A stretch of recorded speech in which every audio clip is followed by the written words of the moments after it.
Mən öz xalqımı sevmirəm. Amma bunu başqası deyəndə onunla razılaşmıram. Bəs niyə hər dəfə Manaf Ağayevi misal olaraq... Manaf da xalamın əri kimi bir obraz. personajdır? Biz oxuduğumuz musiqilərin tayıyıq. Dinlədiyimiz musiqilərin tayıyıq. Oxuduğumuz kitabların tayıyıq. Məsələn, Baləli, bu meyxana deyən Baləli, bu verişdə oturub, böyük də bir paylaşıldı, elədi, yayılmışdı. Çin. Məsələn, tək Çin-Kitay məsələsi deyil. Yəni, ümumiyyətlə danışıq, onun həyata baxışı. Bizə nədir?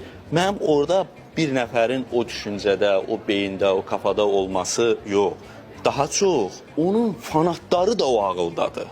Və sən o ağılda adamdan nə düzəldəsən? Bax, neyniyəsən? Azərbaycan üçün, cəmiyyət üçün, dövlət üçün, nə qarəsən? Neyniyəsən? Heç nə, yəni bu nəyə fayda verir? Ancaq Balalinin cibindən başqa heç nəyə fayda vermir. Yəni sən bu meyxananı deyirsən, qardaş, sən buradan pul qazanırsan da, düzdür? Pul qazanırsan.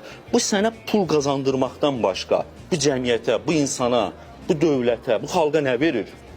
Məsələn, bir insanın otursan ona bir sual verirsən də, məsələn, qarşında da kağızlı qələmlə. Sən ən çox hansı mahnılara qulaq asırsan? Səmimi o cavab versin ki, hansı mahnıya qulaq asır, ora yazırsan. Sonra oxuduğunuz kitablar var.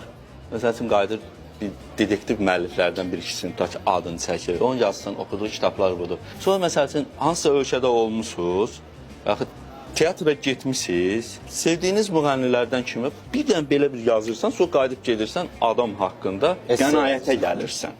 Bu adam hansı situasiyada hansı hərəkətləri eləyə bilər? Məsəl üçün, adam öldürə bilər, özə nəyin üstündə? Küçədə çiynib, kiminsə çiyninə dəyib.